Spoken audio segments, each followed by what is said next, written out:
All right, so what's going on YouTube? My name is Christian, and I'm back again this week to talk with you about something that I guess has been on my mind. It's something that I've been in conversation with a couple different people the past several weeks, and that is, I guess the easiest way for me to put this is the reason we as Christians make excuse to live and to walk in the Christian faith. And I think this goes across all spectrums of life. And so, yeah, let's go ahead and let's get started. All right, so one of the biggest excuses that I believe we as Christians make to not follow the Christian life is because of laziness. Because we as humans, we as people, because we are sinful, we are lazy. And the book of Proverbs speaks volumes to this. Right? You see it over and over and over again throughout the book of Proverbs. And so we're going to go ahead and dive into the book of Proverbs. Let's start in the book of Proverbs. Let's just take a look. Okay, I currently have Proverbs pulled up here on my laptop, and so I want to point out how many times, just in the course of a span of a couple chapters, I'm using openbible.info to search this, but Proverbs 18:9, whoever is slack in his work is a brother to him who destroys. 13:4, the soul of a sluggard craves and gets nothing, while the soul of a diligent is richly supplied. 10:4 and 5, a slack hand causes poverty, but the hand of diligence makes rich. He who gathers in the summer is a prudent son, but he who sleeps in harvest is a son who brings shame. 21:25, the desire of a sluggard kills him, for his hands refuse to labor. And over again, you see throughout the book of Proverbs this conversation of laziness and how it is against Scripture to be lazy. We are sinning if we are lazy. Sinful people are lazy. The biggest excuse that I hear from people of the reason not to follow after Christ or not to actually live to the standard that He has set for us is excuses. And I believe the root of all excuses is laziness. Because we as humans, we as people are lazy. And so what exactly in your life is the excuse in which you are not living for God? What is this excuse?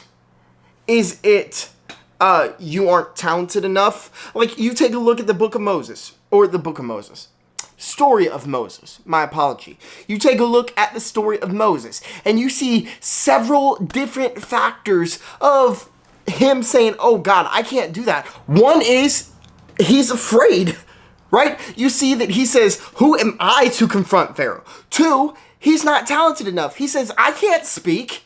I can't talk good. Like, why are you coming to me, God? But you see that God still uses him for who he is. God still uses him for who he is.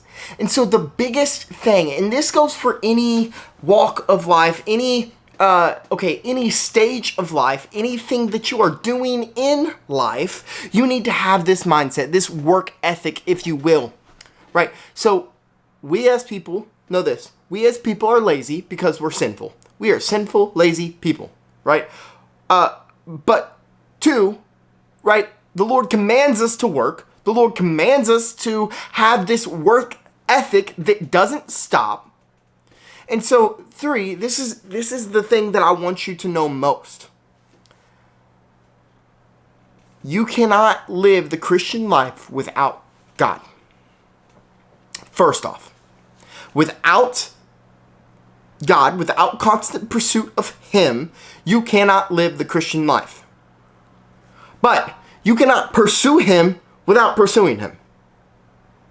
He will pursue you, but you cannot pursue Him without pursuing Him. And so the number one, the biggest thing that is stopping you from living the Christian life to the point in which you should desire to, is doing it. You need to get from point A to point B, and the only way to get from point A to point B is by getting from point A to point B. I know, it was redundant.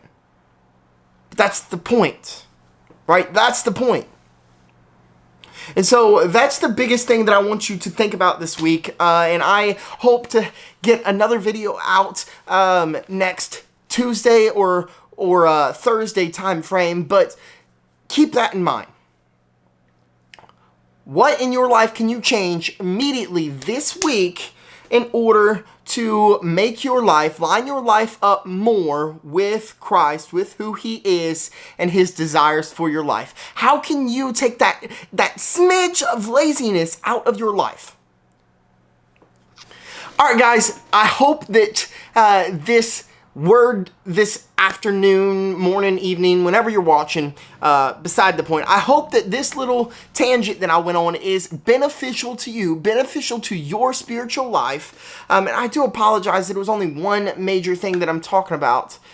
But if you enjoyed, please hit that like button, hit that subscribe button, because I will be having more content like this weekly. And so I will see you guys next time.